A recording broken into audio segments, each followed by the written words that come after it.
캐더린 크릭 사도의 종교의 영파세 5번째 시간입니다. 오늘의 주제는 종교의 영으로부터 해방입니다. 설교 마지막에 자유선포 기도문도 있으니 꼭 끝까지 들어보시길 권면합니다. 간단히 핵심 내용 정리하고 설교를 이어 들으시겠습니다. 첫째, 종교라는 감옥에서 이제 탈출하기입니다.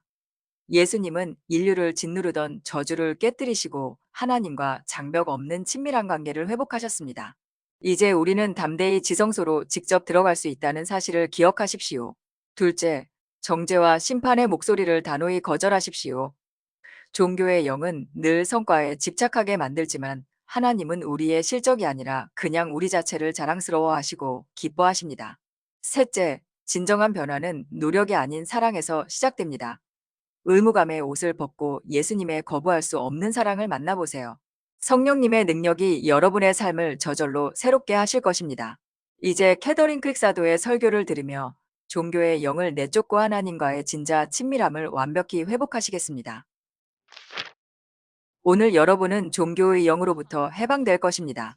할렐루야. 아담과 하와가 하나님께 불순종했을 때 인류에게는 저주가 임했습니다. 모든 인간에게 저주가 임했고 이 저주는 인류가 하나님께 직접 나아가는 것을 막았습니다. 그분의 사랑에 대한 계시를 받는 것과 그분과 실제적인 친밀한 관계를 맺는 것을 가로막았습니다. 사람들은 선하지 않은 마음을 가지고 태어나게 되었습니다. 사람들은 죄를 지었고 그들의 삶은 죄에 묶이게 되었습니다. 그 죄에서 자유로워질 방법이 전혀 없었습니다. 인류가 죄에 매여 거기서 벗어날 수 없었다는 것. 이것이 바로 그 저주의 일부였습니다. 그것은 또한 그들이 파멸에 이르렀음을 의미했습니다. 의로워질 수 없었고 하나님 앞에 올바르게 설 수 없었습니다. 사람들의 삶 속에 끊임없이 거하는 이 죄와 저주 때문에 미래의 천국은 없었습니다. 하나님께서는 그 당시의 인류와 오늘날의 우리, 그리고 미래 세대와 우리 앞에 신앙의 세대들을 위한 위대한 계획을 가지고 계셨습니다. 그분은 우리를 그 저주에서 구원하실 위대한 계획을 갖고 계셨습니다. 이것이 가능할 수 있었던 유일한 방법은 거대한 희생, 모든 것 중 가장 위대한 희생을 치르는 것이었습니다. 그것은 바로 그분의 독생자 예수 그리스도를 우리를 위한 희생 제물로 보내셔서 우리를 위해 죽게 하시는 것이었습니다. 실제로 그런 일이 일어났습니다. 예수님이 오셨고 십자가에 못 박히셨으며 피를 흘리셨고 그 피에는 엄청난 권능이 있었습니다.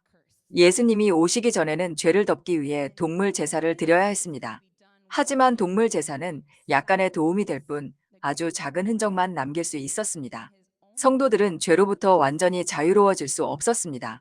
죄는 제거되지 않았고 그저 덮여진 채 여전히 그곳에 있었습니다. 하지만 예수님께서는 궁극적인 대가를 치르셨고 모든 것 중 가장 위대한 희생 제물이 되셨습니다. 그 피에는 너무나 큰 권능이 있어 인류에게 임한 그 거대한 저주를 제거했습니다. 예수님이 주님이심을 믿는 모든 사람에게서 그 저주가 제거될 것입니다. 할렐루야. 예수님은 저주를 제거하셨습니다. 그 저주를 제거하셨을 뿐만 아니라 그분이 십자가에 못 박히셨을 때 휘장이 찢어졌다고 성경은 말합니다. 휘장이 찢어졌습니다. 이제 그 휘장이란 무엇일까요? 성경은 그 당시에 하나님께서 오직 성전 안, 지성소에만 거하셨다고 말합니다. 그곳이 하나님이 거하시는 곳이었습니다. 인류는 너무나 더럽고 죄가 많아서 지성소에 들어갈 수 없었습니다. 그 성전에는 지성소와 성전의 나머지 부분을 분리하는 물리적이고 영적인 휘장이 실제로 존재했습니다. 사람들은 그 휘장을 통과할 수 없었습니다. 제가 지금 성경의 내용을 풀어서 설명해 드리는 것입니다. 대제사장만이 1년에 한 번 그 휘장을 통과하는 것이 허용되었습니다. 그는 이스라엘 모든 백성의 죄를 속죄하려고 시도했습니다. 그것이 그가 하던 일이었습니다.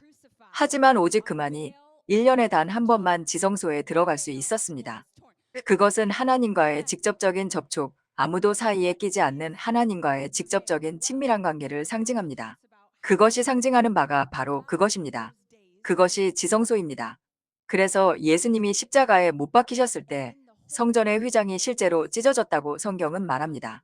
인류를 하나님의 자녀들을 하나님으로부터 멀어지게 했던 그 영적인 휘장이 찢어졌음을 영적 세계에서 나타내는 것입니다. 그러니 이제 이것이 복음입니다.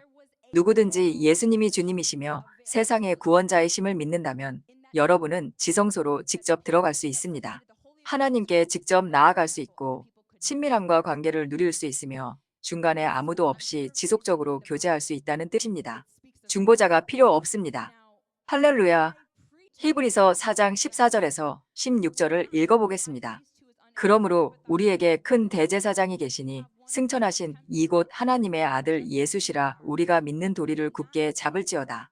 우리에게 있는 대제사장은 우리의 연약함을 동정하지 못하실 이가 아니요 모든 일에 우리와 똑같이 시험을 받으신 이로되 죄는 없으시니라. 그러므로 우리는 긍휼하심을 받고 때를 따라 돕는 은혜를 얻기 위하여 은혜의 보좌 앞에 담대히 나아갈 것이니라. 할렐루야. 그래서 예수님은 실제로 그곳에 올 수 있는 유일한 분인 그 대제사장이 되셨습니다. 예수님은 우리를 위해 위대한 대제사장이 되셨습니다. 그러므로 이제 우리는 우리를 대신해 지성소에 들어갈 지상의 사람이나 지상의 대제사장이 필요하지 않습니다. 우리는 지성소로 직접 갈 수 있습니다. 하나님께 직접 나아가 그분과 친밀함과 관계를 맺을 수 있습니다. 할렐루야. 예수님이 오시기 전 하나님은 율법을 주셨습니다. 많은 계명이 담긴 율법이었습니다. 결국 사람들이 지켜야 할 계명은 613가지가 되었습니다. 그들은 이 율법을 완벽하게 지키라는 명령을 받았습니다. 그래야 의로움이 올 수 있었습니다. 하지만 문제는 그 저주 때문에 그것이 불가능했다는 점입니다. 아무도 그 모든 계명을 항상 지킬 수 없었습니다. 그것은 불가능했습니다. 그래서 사람들은 율법을 완성하려고 노력했습니다. 그들의 삶을 율법 완성에 바쳤습니다. 하지만 그들은 결코 그 기준에 도달할 수 없었습니다. 하나님께서는 성도들이 자신이 얼마나 죄인인지를 깨닫게 하시려고 율법을 주셨습니다. 그분은 예수님이 오실 길을 준비하고 계셨습니다. 우리가 얼마나 그분이 필요한지 사람들이 깨닫도록 준비시키신 것입니다. 그분 없이는 우리가 의로워질 수 없다는 것을 말씀드리는 것입니다. 그래서 이 율법은 우리에게, 성도들에게 나는 죄인이며 예수님이 필요합니다. 나는 구원자가 필요합니다. 라는 것을 보여주기 위해 주신 것입니다. 할렐루야. 갈라디아서 3장 19절에서 22절 말씀입니다. 그런즉 율법은 무엇이냐? 그것은 하나님께서 오실 분에 대한 약속을 주신 후에 추가된 중간 합의였습니다. 그것은 인간이 얼마나 유죄인지를 보여주기 위해 주어졌으며 아브라함에게 주신 약속을 성취할 그 씨가 태어날 때까지 효력을 유지했습니다. 하나님이 율법을 주실 때 직접 주지 않으시고 먼저 천사들에게 주셨고 천사들이 모세에게 주어 백성들에게 전달되었습니다. 이제 중보자는 한 편만 대표하지 않으나 하나님은 홀로 모든 것을 성취하셨습니다. 그것이 사실이라면 기록된 율법이 새 생명의 약속과 반대된다고 생각해야 할까요? 말도 안 됩니다. 진실로 우리가 지켜서 새 생명을 얻을 수 있는 율법이 있었다면 우리의 구원은 율법을 지킴으로써 왔을 것입니다. 그러나 성경은 우리 모두가 죄의 권세 아래 있었기 때문에 예수님이 필요했음을 분명히 합니다. 그리고 그분은 믿는 자들에게 약속을 가져다 주시는 구원자이십니다. 여러분들이 종교의 영으로부터 해방되는 것이 매우 중요하기 때문에 여기서 성경 구절을 많이 읽어드릴 것입니다. 종교가 정말 무엇인지, 종교의 영이 무엇인지 반드시 이해해야 합니다. 그래야 여러분의 삶 속에서 그것을 식별하고 이것은 하나님으로부터 온 것이 아니구나.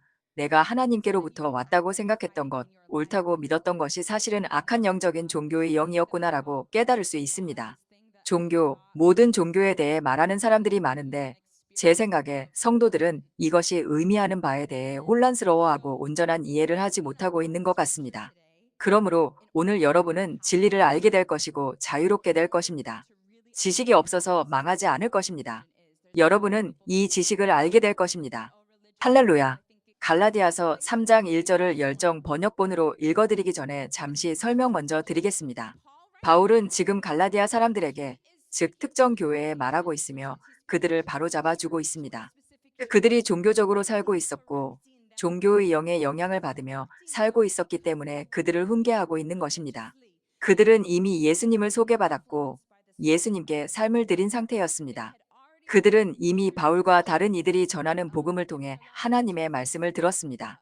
그리고 제가 방금 여러분과 나눈 것처럼 어떻게 율법의 저주가 깨졌는지에 대한 가르침을 받았습니다. 우리는 우리가 행하는 행위로 의로워지거나 구원받는 것이 아니라 예수님을 믿는 믿음으로 그분의 은혜와 그분을 향한 믿음으로 구원받는다는 가르침 말입니다. 그래서 바울은 이들을 훈계하게 되었습니다. 그들이 이미 이것을 배웠고 더 잘 알아야 함에도 불구하고 뒤로 물러나고 있었기 때문입니다. 그들은 종교의 영이 자신들의 삶과 생활 방식에 영향을 미치도록 내버려 두고 있었습니다. 그들은 성령으로 살지 않기 시작했고 오히려 퇴보하고 있었습니다. 이전에 처했던 그 종교를 뒤로하고 떠나야 했음에도 불구하고 그것을 다시 붙잡아 자신들의 새로운 삶 속으로 끌어들이고 있었습니다. 그래서 그는 말하기 시작합니다. 갈라디아 사람들이여, 어찌하여 이토록 어리석게 행동하게 된 것입니까? 여러분은 어떤 악한 마법에 걸린 것이 분명합니다. 하나님께서 여러분의 눈을 열어 예수님의 십자가 처형의 의미를 보게 하지 않으셨습니까? 그분이 십자가에 못 박히신 분으로 여러분에게 나타나지 않으셨습니까? 그러니 내게 대답해 보십시오. 여러분이 유대교의 모든 율법을 지킨 보상으로 성령이 임했습니까? 아닙니다. 여러분이 메시아를 믿었기 때문에 그분을 선물로 받은 것입니다. 기름 부음 받은 자 안에서의 여러분의 새 삶은 성령께서 여러분에게 거듭남을 주심으로 시작되었습니다.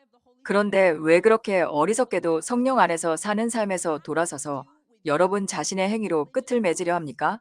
여러분은 이 모든 시련과 박해를 헛되이 견뎠단 말입니까? 다시 묻겠습니다. 여러분의 삶에 풍성하게 공급되는 성령과 하나님의 엄청난 능력의 기적들이 여러분이 종교적 율법을 지키는 것과 무슨 상관이 있습니까? 성령은 율법을 지킴으로써가 아니라 믿음의 계시와 능력을 통해 우리에게 부어집니다. 그것이 성령께서 여러분에게 임하시는 방식입니다. 그것이 더 많은 성령의 역사가 임하는 방식입니다. 그것이 여러분의 삶에 기름 부음이 임하는 방식입니다. 여러분이 성령으로 살아가고 성령에 의해 변화될 수 있는 방법은 여러분의 믿음의 계시와 능력에 의한 것이지 율법을 지킴으로써 되는 것이 아닙니다. 믿음의 조상인 아브라함이 그 길을 인도했습니다. 그는 우리의 선구적인 본보기입니다. 그는 하나님을 믿었고 그의 믿음의 실체가 하나님의 의를 그에게 풀어놓았습니다. 그러므로 아브라함의 참된 자녀들은 그들의 조상과 같은 믿음을 가질 것입니다. 처음부터 하나님의 계획은 믿음의 계시를 통해 이 구원의 메시지를 만국에 전하는 것이었습니다. 오래전에 하나님께서는 성경 말씀처럼 아브라함에게 예언하셨습니다. 내 믿음의 본을 통해 모든 민족이 복을 받을 것이다. 그래서 아브라함의 믿음의 복이 이제 우리의 복이 되기도 한 것입니다. 아브라함, 그리고 엘리야, 엘리사, 모세, 여호수와 같은 다른 이들은 초자연적인 은혜를 받은 사람들입니다. 저주가 모든 인류 위에 있었기에 하나님이 원하시는 대로 사는 것, 즉 믿음으로 사는 것이 너무나 힘들었기 때문입니다.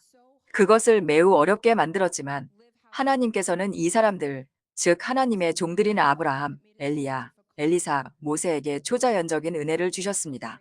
이제 우리는 이 위대한 믿음의 본보기를 가질 수 있습니다. 그는 갈라디아 사람들에게 말합니다. 만약 여러분이 종교의 율법주의적인 규칙 아래 얽매여 살기로 선택한다면 여러분은 율법의 저주 아래 사는 것입니다. 다시 말씀드리겠습니다. 그는 교회 사람들에게, 성도들에게 이 말을 하고 있는 것입니다. 만약 여러분이 종교의 율법주의적인 규칙 아래 얽매여 살기로 선택한다면 여러분은 율법의 저주 아래 사는 것입니다. 즉, 여러분이 예수님이 오지 않으신 것처럼 살고 있다는 뜻입니다. 예수님이 오시기 전 저주 아래 있던 사람들처럼 살고 있다는 것입니다. 성도들에게는 그런 선택권이 있습니다. 그래서 그는 그들을 바로잡고 있습니다. 이 길을 택하지 마십시오. 성경에 분명히 기록되어 있기 때문입니다. 이 율법책에 기록된 모든 세부사항과 요구사항을 실행하지 않는 자는 누구나 저주를 받을지어다. 성경이 계시하고 있듯이 율법을 지키려는 시도로 하나님의 의를 얻을 수 있는 사람은 아무도 없다는 것은 명백합니다. 기록된 바 거룩하게 된 자들은 믿음으로 살리라 하였기 때문입니다. 하지만 율법을 지키는 것은 믿음을 요구하는 것이 아니라 자기 노력을 요구합니다. 율법은 가르칩니다. 만일 여러분이 율법의 원칙을 행한다면 그 모든 것을 따라야만 합니다. 하지만 그리스도께서 율법의 저주에서 우리를 자유롭게 하기 위해 모든 대가를 치르셨습니다. 그분은 우리를 대신해 저주가 되심으로 그 저주를 완전히 흡수하셨습니다. 기록된 바 나무에 달린 자마다 갑절로 저주받은 자라 하였기 때문입니다. 예수님은 나무, 즉 십자가에 달리셨습니다. 그래서 그 성경 말씀을 성취하셨습니다. 그분은 우리를 위해 저주가 되셨습니다. 우리의 메시아이신 예수님이 우리 대신 저주를 받으셨고 그렇게 함으로써 우리 삶에서 저주를 소멸시키셨습니다. 그리하여 아브라함의 모든 복이 유대인이 아닌 믿는 자들에게까지 부어질 수 있게 하셨습니다. 기본적으로 모든 지파와 언어, 모든 민족, 그들이 어떤 배경을 가졌든 상관없이 모든 사람을 의미합니다. 그들은 이제 이 복을 받을 수 있습니다. 이 구원을 받을 수 있습니다. 그리고 이제 하나님은 우리가 그분을 믿을 때 우리 안에 거하시는 놀라운 성령의 약속을 우리에게 주십니다. 할렐루야. 성경은 말씀합니다. 너희가 온 마음으로 나를 구하면 나 여호와를 찾으리라. 여러분이 온 마음으로 주님을 찾을 때 그분을 만나게 될 것입니다. 그것이 예수님을 찾는 원리, 예수님을 만나는 원리입니다. 그분에 대해 듣기만 하는 것이 아니라 그분과 실제적인 만남을 갖는 것입니다. 그것은 여러분의 눈이 열려 그분이 정말 누구신지 보게 된다는 것을 의미합니다. 그때야말로 여러분을 향한 그분의 놀라운 사랑과 자비, 은혜, 그리고 긍휼에 대한 진정한 계시를 받을 수 있는 때입니다. 말씀에 나오듯이 우리 대제사장은 우리를 동정하십니다. 예수님은 우리의 연약함을 공감하지 못하시는 분이 아닙니다. 오히려 우리와 똑같이 모든 면에서 유혹을 받으셨으되 죄는 없으신 분이 우리에게 있다고 말합니다. 그러므로 우리가 긍휼하심을 받고 때를 따라 돕는 은혜를 얻기 위하여 하나님의 은혜의 보좌 앞에 담대히 나아갑시다. 여러분이 실제로 예수님을 대면하고 진짜로 만날 때 여러분의 눈은 그분의 사랑과 은혜의 눈을 뜨게 될 것입니다. 이런 일이 일어나면 여러분은 그분과 사랑에 빠지지 않을 수 없습니다. 할렐루야. 그것은 마치 결혼과 같습니다. 누군가와 정말 사랑에 빠지면 그 사람과 결혼해야만 하는 것과 같죠. 그 사람 없는 삶은 상상할 수도 없게 됩니다. 정말 사랑에 빠지면 삶을 내어주지 않습니까? 예수님을 정말로 만났을 때도 그렇습니다. 그분은 너무나 거부할 수 없는 분이며 그분의 사랑은 너무나 놀랍습니다. 실제로 그분을 만나면 여러분은 그분께 삶을 드리지 않을 수 없습니다. 하지만 큰 문제는 많은 사람들이 하나님을 충분히 찾지 않는다는 점입니다. 많은 성도들이 자신의 현재 신앙생활에 안주해버립니다. 그들은 찾지 않기에 발견하지 못합니다. 많은 사람이 자신을 향한 하나님의 놀라운 사랑에 대한 계시를 실제로 가지고 있지 않습니다. 그러면서 동시에 그들은 현실에 안주하게 되고 결국 한 발은 세상에 걸친 채 살아가게 됩니다. 오직 하나님만이 여러분이 그분의 사랑의 계시를 받고 항복할 때에만 진정한 만족과 충만함을 주실 수 있기 때문입니다. 예수님을 정말로 만나보지 못한 그분의 능력을 경험해보지 못한 성도들이 아주 많습니다. 바울은 말했습니다. 내가 지혜롭고 설득력 있는 말로 너희에게 나아간 것이 아니요 하나님의 능력의 나타남으로 나아갔노라. 이는 너희의 믿음이 내 말에 근거하지 않고 하나님의 능력에 근거하게 하려 함이라. 이것은 그가 정말로 기름 부음을 지니고 있었다는 뜻입니다. 그는 하나님의 기름 부음과 능력을 풀어놓았습니다. 이 능력이 성도들을 만졌고 성도들이 실제로 예수님을 만나게 된 것입니다. 저는 평생 성도였습니다. 4살 때 예수님께 제 삶을 드렸던 기억이 가장 어린 시절의 기억입니다. 거실에서 부모님과 함께 영접 기도를 했던 기억 말입니다. 저는 하나님을 믿지 않았던 날이 단 하루도 없었습니다. 하나님을 사랑하지 않았던 날도 없었지만 성령의 능력을 모른 채 성장했습니다. 하나님의 능력을 한 번도 경험하지 못하며 자랐기에 되돌아보니 그 시절에는 예수님을 정말로 만난 것이 아니었음을 깨달았습니다. 어린 시절과 중고등학교 때 그분을 사랑했고 믿음도 있었지만 실제로 그분을 인격적으로 만난 적은 없었습니다. 제가 LA로 이사 오기 전까지는요. 하나님이 저를 이곳으로 인도하신 것은 예언적인 사건이었습니다. 오늘 우리가 보는 것들, 즉 저의 소명이 성취되고 이 부흥과 신실한 교회에 대한 그분의 약속을 위해 저를 LA로 데려오셨습니다.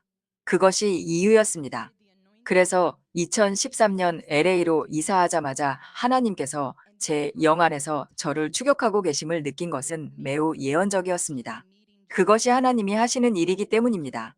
그분은 씨를 심으시고 추격하십니다. 그분은 여러분 안에 그분을 찾고자 하는 갈망을 심어주기 시작하십니다. 다른 사람을 통해서일 수도 있고 그냥 여러분의 영 안에서 교회에 한번 가보고 싶다는 마음이 드는 것일 수도 있습니다. 그분은 추격하시지만 응답하는 것은 우리의 몫입니다. 많은 사람이 여기서 실패합니다. 그들은 너무 안주하고 있고 한 발을 세상에 담근 삶에 너무 만족하며 살고 있습니다. 하지만 저는 그 부르심에 응답했습니다. 갑자기 배고픔을 느끼는 것처럼 하나님의 추격하심을 느꼈습니다. LA로 이사한 순간 그분을 더 많이 찾고 싶다는 갈망을 느꼈습니다. 제 안에는 아직 발견하지 못한 그분의 모습이 더 있을 거야. 나는 그분을 찾고 싶어라는 거룩한 부담감이 있었습니다. 그것이 저를 열린 마음으로 인도했고 저를 겸손하게 만들었습니다. 내가 하나님에 대해 모르는 게 아주 많구나. 나는 이것을 인정하고 그분을 찾기 위해 마음을 열겠다라고 말이죠. 난 다 알아. 평생 교회 다녔어. 이제 가르칠 때가 됐지라는 태도가 아니었습니다. 오히려 그 반대였습니다. 아직 발견하지 못한 그분의 모습이 너무나 많다라는 확신이었습니다.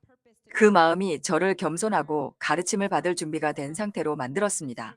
이 갈망은 저를 이전에는 가보지 않았던 새로운 장소들로 이끌었고 능력 가운데 계신 하나님을 만나게 했습니다.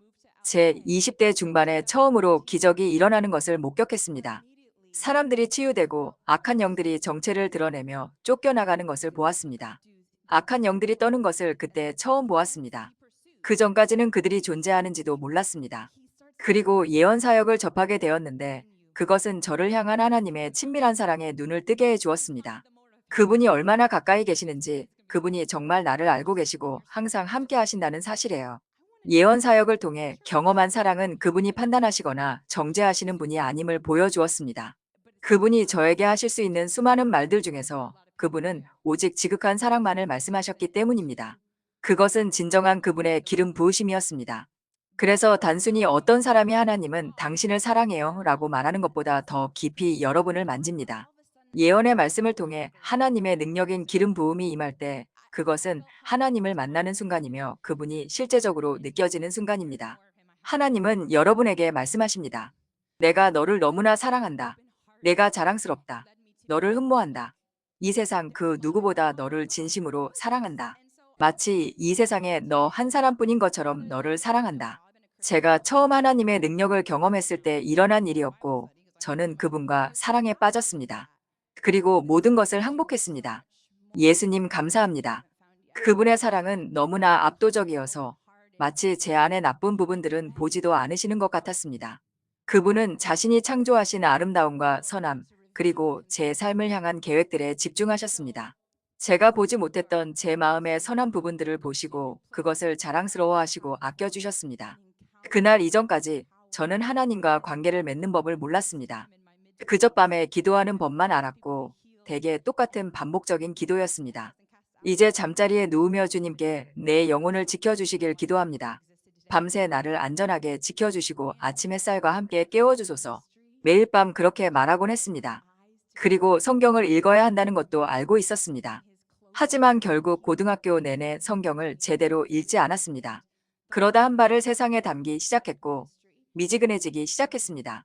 하나님의 말씀을 따르는 것이 얼마나 중요한지에 대한 계시가 없었습니다. 그분의 말씀이 우리에게 주어져 우리가 참된 생명을 찾을 수 있다는 계시가 없었습니다.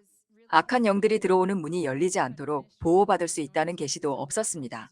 매주 교회에 갔고 하나님을 사랑했지만 그분과 사랑에 빠진 상태는 아니었습니다. 아직 그분을 만나지 못했기 때문입니다.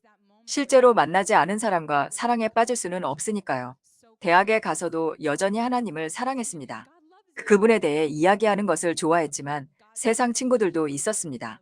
술집에도 갔지만 만취하지는 않았고 부적절한 관계를 맺지도 않았습니다. 하지만 미지근하게 살고 있었습니다. 예배를 인도하고 찬양을 불렀지만 삶은 미지근했습니다. 침대 겨탁자에는 항상 성경이 놓여 있었고 매일 그 자리에 그대로 있었습니다. 읽어야 한다는 건 알았지만 무언가가 저를 읽지 못하게 막았습니다. 단 한 번도 펴지 않았고 낮 동안 하나님께 기도하며 친밀한 시간을 보내지도 않았습니다. 그 결과 저는 너무나 큰 정죄감을 느꼈습니다.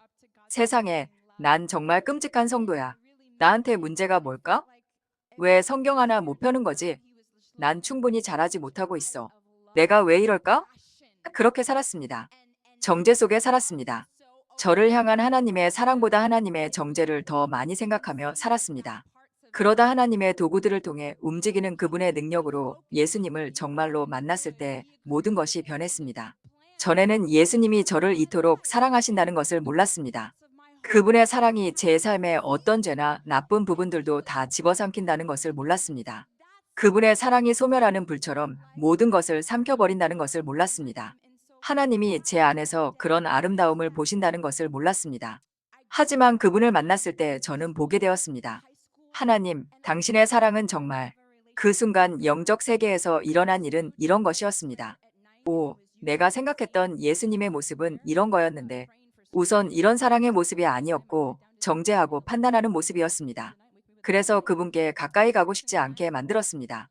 그분을 넌 기준의 미달이야라고 말하는 분으로 보고 있었기 때문입니다.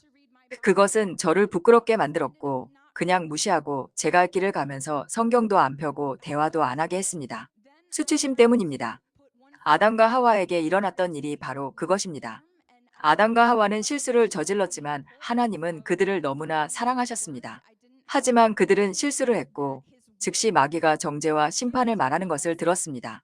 하나님의 음성인 것처럼 가장하여 너희는 스스로 부끄러워해야 해. 너희는 역겨워. 너희의 벌거벗은 몸은 징그러워. 가려야 해라고 말했습니다. 그들은 그런 말을 듣고 있었습니다. 그전까지는 벌거벗었다는 사실조차 몰랐는데 말이죠. 그들은 내가 이상하다라는 개념 자체가 없었습니다. 마귀가 하나님의 음성을 흉내내며 너희는 더럽다라고 말하고 있었습니다. 난 너희에게 너무 실망했다. 내가 너무 화가 났으니 도망가서 숨어라. 너희를 보고 싶지도 않다. 지금은 너희를 사랑하지 않아. 화가 났으니 저리 가서 몸이나 가려라. 그것이 마귀가 하나님인 척하며 그들에게 한 말이었고 그들은 그것이 하나님이라고 믿었습니다. 그래서 가서 몸을 가렸습니다. 그때 하나님이 오셔서 말씀하십니다. 너희가 어디 있느냐? 왜 숨어 있느냐? 그들이 몸을 가린 것을 보시고 말씀하십니다. 누가 너희가 벌거벗었다고 말해주더냐? 누가 너희가 더럽다고 하더냐? 나는 아니라. 누가 내가 너희를 보기 싫어하니 몸을 가려야 한다고 하더냐? 나는 그렇게 말하지 않았다. 이것이 종교의 영과 하나님의 마음의 차이입니다. 종교의 영에는 많은 측면이 있습니다. 오늘은 그중 일부를 다루고 다음 주에 나머지 부분을 다룰 것입니다. 종교의 영의 일부는 바로 정죄와 심판입니다. 인류 위에 머물렀던, 그래서 인류가 항상 겪어야 했던 그 정죄와 심판 말입니다. 그들은 심판받았고 죄가 있었으며 거기서 벗어날 수 없었습니다. 하지만 이제 우리는 예수님을 통해 죄로부터 자유로워졌습니다. 우리가 실수를 했을 때 단순히 믿음으로 예수님께 돌이켜 그분의 은혜를 받고 담대히 나아가면 그분은 즉시 죄를 제거하십니다. 우리를 심판하시는 대신 제거하십니다. 너 못생겼어. 너 더러워라고 말씀하시는 대신 즉시 닦아주십니다. 그러므로 그분은 여러분을 정죄하거나 수치심을 주는데 단 1초도 쓰지 않으십니다. 그래서 성경은 그러므로 이제 그리스도 예수 안에 있는 자에게는 결코 정죄함이 없나니라고 말씀하는 것입니다. 예수님이 그들의 주님이심을 믿는 성도들, 예수님을 주님으로 모시고 사는 자들에게 말입니다. 그래서 그들은 실수를 저질렀을 때 즉시 회개하며 예수님께로 돌이킵니다. 회개는 돌이키는 것을 의미합니다. 그들은 예수님께로 돌이킵니다. 회개란 여러분의 옛 방식에서 돌아서는 것입니다. 그곳에 머물지 마세요. 수치심과 그 자리에 머물지 말고 돌아서십시오. 여러분이 회개하고 예수님께 돌이킬 때 이것이 바로 복음입니다. 우리가 회개하면 그분은 우리를 용서하십니다. 그분은 죄를 씻어내십니다. 여러분은 완전히 깨끗해집니다. 할렐루야. 여러분이 예수님께 돌이킬 때 여러분은 그분의 영에 접속하게 됩니다. 여러분이 예수님을 바라볼 때 그것이 바로 여러분이 변화되는 방법입니다. 그것이 여러분을 변화시키는 그분의 영을 받는 방법입니다. 할렐루야. 성경에는 우리가 예수님을 바라볼 때 우리는 계속해서 변화된다라는 말씀이 있습니다. 우리가 실수를 하고 즉시 돌이킬 때 말입니다. 우리가 실수하고 나서 난 이렇게 하고 싶지 않았어. 난 예수님을 기쁘시게 하는 삶을 살고 싶어라고 할 때 말이죠. 이것을 내게서 제거하고 다시는 그렇게 하지 않을 능력을 얻는 유일한 방법은 예수님께로 돌이키는 것뿐이야라고 고백합니다. 그래서 예수님 벌거벗은 모습 그대로 당신께 돌이킵니다. 당신께서 그 죄를 씻어내게 해드립니다. 그리고 이제 제 삶에 부어주시는 당신의 영을 받습니다. 여러분이 그분의 영을 받을 때 그때 변화가 찾아옵니다. 그래서 여러분은 그분의 형상으로 더 많이 변화됩니다. 그분은 육신의 경향성들, 육신의 유혹들을 눌러버리십니다. 속박이 있을 때 여러분에게 죄를 지으라고 강요하는 악한 영들이 있을 때 그분은 그것을 밀어내십니다. 여러분은 죄를 짓고 싶지도 않은데 악한 영이 있고 멍해가 있다면 그분께 돌이키십시오. 그분을 구하고 그분의 능력을 구하십시오. 그때, 즉 여러분이 그분을 구할 때 기름 부음이 있는 곳에 여러분 자신을 위치시킬 때 말입니다. 여러분이 그분을 구하면 아주 간단합니다. 여러분을 자유케 하는 기름 부음을 받게 됩니다. 여러분이 악한 영들과 함께 이곳에 왔을지라도 그것들이 여러분을 사로잡아 죄를 짓게 할지라도 내면에 어떤 힘이 여러분을 사로잡고 조종하는 것 같을 때 말입니다. 하지만 여러분이 이곳에 오고 하나님의 능력이 움직이는 곳에 여러분 자신을 두면, 하나님의 얼굴을 구하고 그분의 영을 받을 수 있는 자리에 여러분을 두면, 그러면 그분의 영, 그분의 기름 부으심, 그분의 능력이 멍에를 파괴하고 악한 영을 떠나가게 합니다. 그리고 여러분이 떠날 때 그분은 여러분을 그분의 영으로, 더 많은 그분의 영으로 채워주십니다. 여러분이 이곳을 떠날 때 유혹은 사라지고 그분을 기쁘시게 하고 그분을 위해 살고자 하는 갈망이 생겼음을 발견하게 됩니다. 이것이 우리가 예수님께 돌이킬 때 일어나는 일입니다. 우리가 매일 예수님께 돌이키는 삶을 산다면 그분은 여러분이 순결한 삶을 사는 것을 전혀 어렵지 않게 하실 것입니다. 수치스러워하라고 말하는 종교의 영에게 아니오라고 말하는 것은 어렵지 않습니다. 대신 예수님께 돌이키십시오. 여러분이 해야 할 일은 그저 벌거벗은 모습 그대로 예수님께 돌이키는 것뿐이며 그렇게 하면 순결한 삶을 사는 것은 어렵지 않습니다. 할렐루야. 제가 예수님을 만나고 항복하고 저를 온전히 드릴 수 있게 되었고 예수님과 사랑에 빠진 채 집회 장소를 나왔습니다. 그러니까 능력이신 하나님을 만났던 그 물리적 장소를 떠났을 때도 저는 하나님의 사랑을 내내 품을 수 있었습니다. 그리고 그날 이후 내내 예수님과 사랑에 빠져 제 얼굴에는 항상 미소가 가득했습니다. 이제 제 눈이 저를 향한 예수님의 사랑을 볼 수 있게 되었고 그분이 정말로 항상 저와 함께 하신다는 사실을 알게 되었기 때문입니다. 예수님을 만난 바로 그 순간 저는 이전에 그분에 대해 가졌던 인식이 너무나 잘못되었다는 것을 알았습니다. 그분은 정죄하지 않으시고 판단하지 않으십니다. 그래서 갑자기 이전에는 없었던 그분을 찾고 그분과 시간을 보내고 싶은 열정이 생겼습니다. 이제 그분을 올바르게 보게 되었기 때문입니다. 심판과 정죄가 아니라 그분의 놀라운 사랑을 말이죠. 그래서 저는 항상 하나님의 말씀을 읽기 시작했습니다. 친구들과 어울리는 것을 거절하고 그분과 시간을 보내기 시작했습니다. 이제는 하나님을 우선순위에 두었습니다. 친밀함, 관계, 말씀 읽기, 기도, 그분과 시간을 보내는 면에서 제 인생 처음으로 하나님을 첫 번째로 두었습니다. 저는 그것이 너무 좋았습니다. 이제는 그 무엇보다 하고 싶은 일이 되었습니다. 제가 종교의 영에 묶여 있었기 때문입니다. 저는 종교의 영에 눈이 멀어 있었고 하나님께서는 그분의 능력을 경험하게 하심으로 제 눈을 그분의 사랑에 뜨게 하셔서 저를 자유롭게 하셨습니다. 저는 그날부터 자유로워졌습니다. 완전히 자유로워졌습니다. 할렐루야. 제 온 삶이 바뀌었습니다. 그 계시가 모든 것을 바꾸어 놓았습니다. 마귀가 어떤 일로든 저를 정죄하려고 할 때마다 저는 이것은 마귀다라는 것을 알게 되었습니다. 전에는 그것이 마귀인 줄 모르고 하나님인 줄 알았습니다. 그것을 믿어버렸고 그것은 저를 낙담하게 만들었으며 하나님으로부터 더 멀리 밀어냈습니다. 하지만 이제 저는 그런 목소리를 들으면 거부합니다. 거부하고 대신 예수님께 돌이켜 그분을 올바르게 봅니다. 매일 그분을 계속해서 올바르게 봅니다. 할렐루야. 그러니 여러분, 종교의 영을 반드시 분별해야 합니다. 여기까지의 내용을 잠시 정리해 볼게요. 첫째, 종교의 영은 판단을 가져옵니다. 둘째, 종교의 영은 여러분이 무엇을 하느냐, 즉 여러분의 성과가 중요하다고 말합니다. 셋째, 종교의 영은 여러분을 하나님으로부터 밀어냅니다. 여러분이 그것을 스스로 해내려고 애쓰게 만드는 것입니다. 마귀는 아담과 하와에게 했던 일을 그대로 성취하려고 합니다. 하나님께 돌이켜야 하는데 계속해서 하나님으로부터 등을 돌리게 만들려고 합니다. 종교의 영은 여러분이 실제로 이제 율법에 묶여 살게 될 것임을 알고 있습니다. 여러분은 그분의 영을 받기 위해 예수님께 돌이키지 않습니다. 그래서 여러분은 성경을 충분히 읽지 않았기 때문에, 충분히 기도하지 않았기 때문에 하나님이 여러분에게 실망하셨고 좋은 성도가 아니라고 계속 생각하게 됩니다. 그래서 종교의 영은 그것은 내 행위에 달렸어, 내 성과에 달렸어 라는 목소리로 다가옵니다. 내가 충분히 잘하지 못하고 있기 때문에 하나님은 실망하셨어 라고요. 그것이 여러분이 매일 듣는 목소리입니다.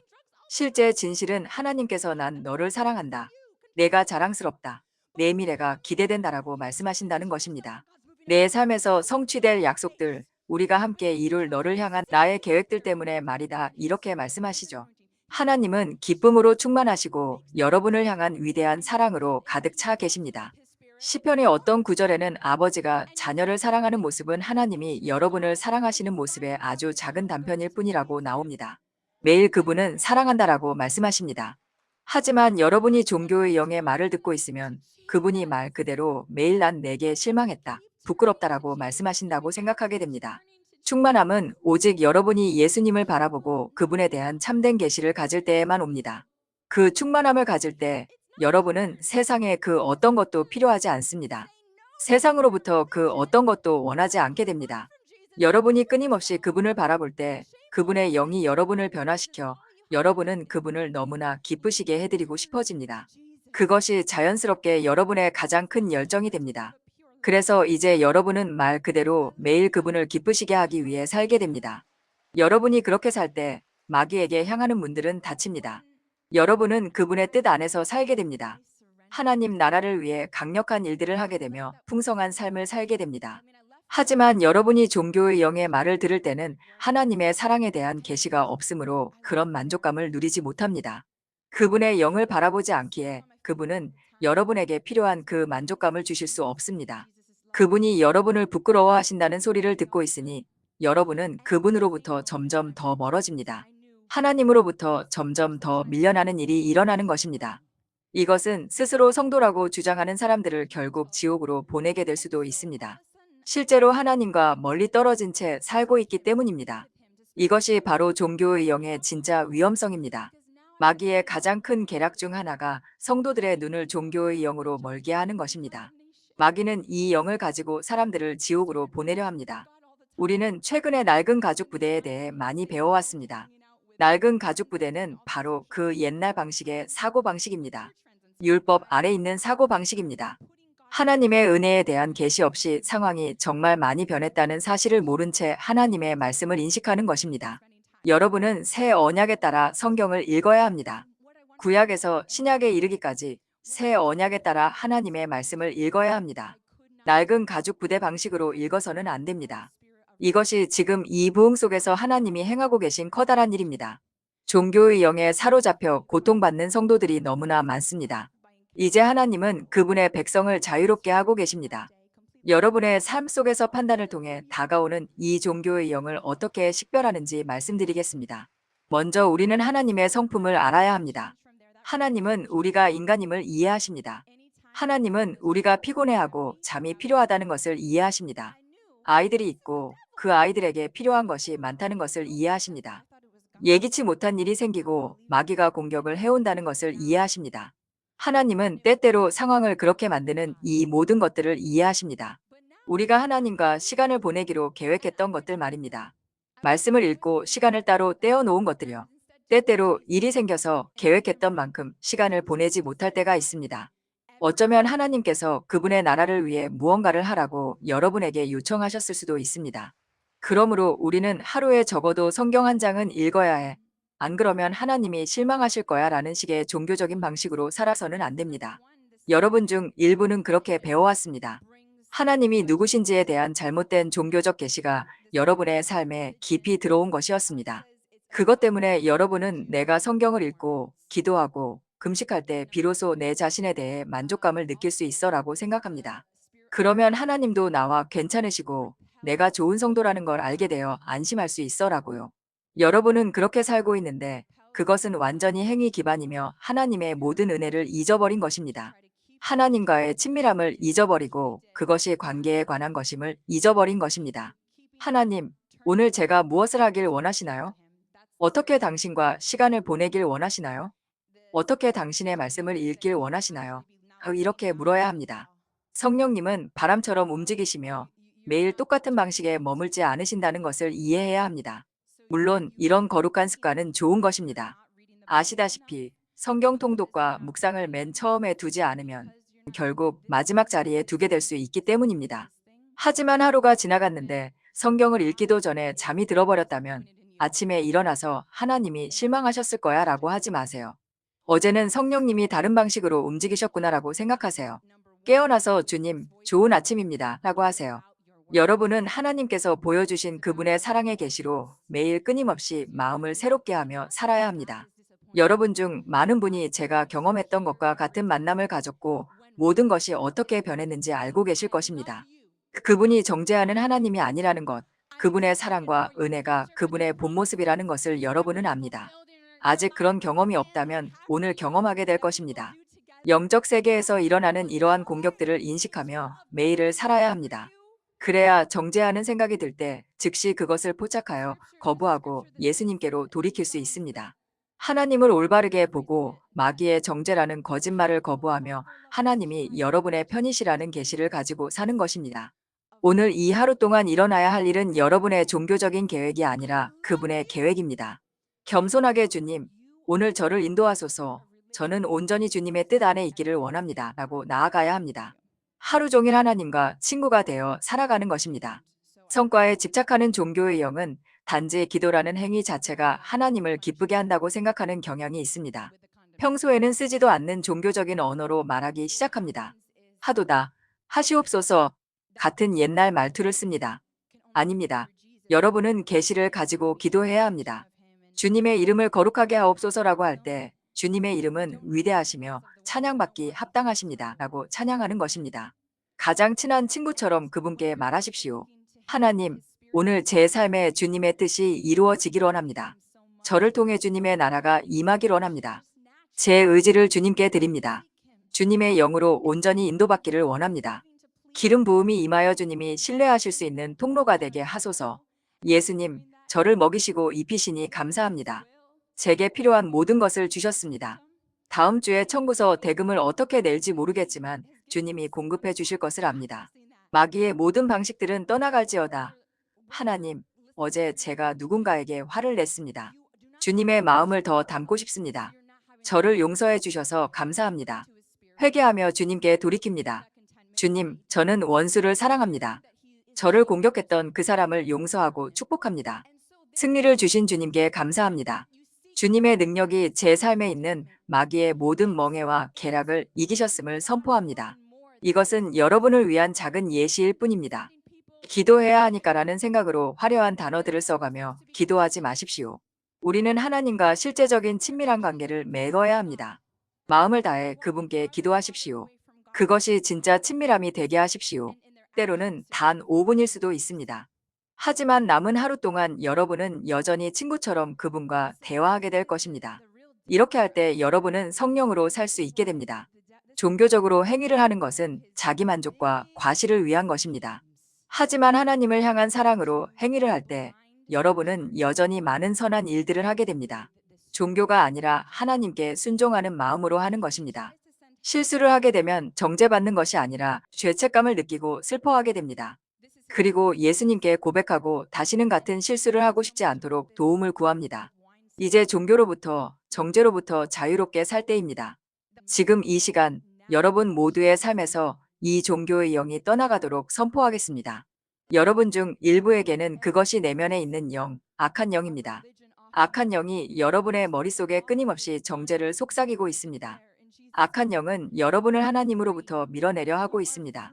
성경을 읽고 하나님과 시간을 보내는 것으로부터 여러분을 떼어놓으려는 어떤 힘이 있다고 느낍니다. 그것은 종교의 악한 영이며 하나님께서 오늘 여러분을 거기서 자유케 하실 것입니다. 오늘 이후로 여러분은 영적 세계에서 그 영을 다룰 수 있게 될 것입니다. 잠시 눈을 감고 하나님과 시간을 가지십시오. 그분께 말씀드리고 회개하십시오. 어떤 분들은 주님의 은혜를 원하며 종교로부터 자유로워지기를 원합니다. 라고 말씀하십시오. 능력의 하나님을 경험한 적이 없다면 오늘 마음을 열고 예수님을 만나기를 갈망하십시오. 그분이 능력으로 오셔서 여러분을 만져주시기를 갈망하십시오. 그분을 초청하십시오. 주님을 올바르게 보고 싶습니다. 라고 말씀하십시오. 지금 이 시간 여러분의 생각 속에 거짓을 심어주며 삶에 들어온 모든 종교의 영에게 선포합니다. 정죄와 수치심의 거짓말을 가져오는 것들에게 선포합니다. 예수님의 이름으로 명령하노니 이 종교의 영은 지금 떠나갈지어다. 모든 종교의 저주를 끊어냅니다. 율법의 저주는 끝났습니다. 예수님의 이름으로 선포합니다. 여러분은 자유롭습니다. 종교로부터 자유롭습니다. 율법으로부터 자유롭습니다. 그 저주로부터 자유롭습니다. 예수님은 미지근한 교회들에서는 발견되지 않으십니다. 말씀 속에서 오직 종교만이 나타날 때 예수님은 발견되지 않으십니다. 우리가 성령님을 온전히 받아들여야 하는 이유입니다. 예수님은 진짜 구원, 진짜 항복에 관심이 있으십니다. 여러분 모두의 눈이 열리기를 선포합니다. 하나님의 사랑에 눈이 열릴지어다. 더 이상 낡은 가죽 부대로 율법 준수와 정죄의 옛 방식으로 돌아가지 않기를 축복합니다. 암송하던 종교적인 기도와 의식들로 돌아가지 마십시오. 의무감으로 했던 기도와 금식으로 돌아가지 마십시오. 하나님의 은혜 안에 살기를 바랍니다. 새로운 계시 안에서 계속해서 살아가기를 바랍니다. 매일 예수님의 이름으로 그분의 영에 의해 살아가기를 축복합니다. 예수님 감사합니다. 이제 우리는 종교의 영으로부터 자유해졌습니다. 몇 가지 마음을 새롭게 할 것들을 기억하며 마치겠습니다. 첫째, 실수했다면 숨지 말고 바로 예수님께 달려가세요. 아담처럼 무화과 잎으로 자신을 가리려 애쓰지 마십시오. 벌거벗은 모습 그대로 주님께 돌이킬 때 주님은 정죄 대신 가장 따뜻한 사랑으로 여러분을 씻어주실 것입니다. 둘째, 신앙의 성적표를 이제 찢어버립니다. 이 기도 시간이나 성경 읽음 분량에 따라 하나님의 사랑이 변하지 않습니다. 하나님은 여러분이 무언가를 잘해서가 아니라 단지 주님의 자녀이기 때문에 이미 세상을 다 얻은 것처럼 기뻐하고 계십니다. 셋째, 하루 종일 주님과 시시콜콜한 대화를 나누십시오. 딱딱하고 어려운 종교적 언어가 아니라 친구와 대화하듯 평범한 말로 주님을 일상을 함께 하십시오. 주님과 친해지는 즐거움을 누릴 때 여러분의 삶은 노력하지 않아도 저절로 거룩해질 것입니다. 바람이 임의로 부는 것 같이 자유로운 성령님의 인도하심을 따라 기쁘게 나아가시길 바랍니다. 예수님의 이름으로 사랑하고 축복합니다. 할렐루야.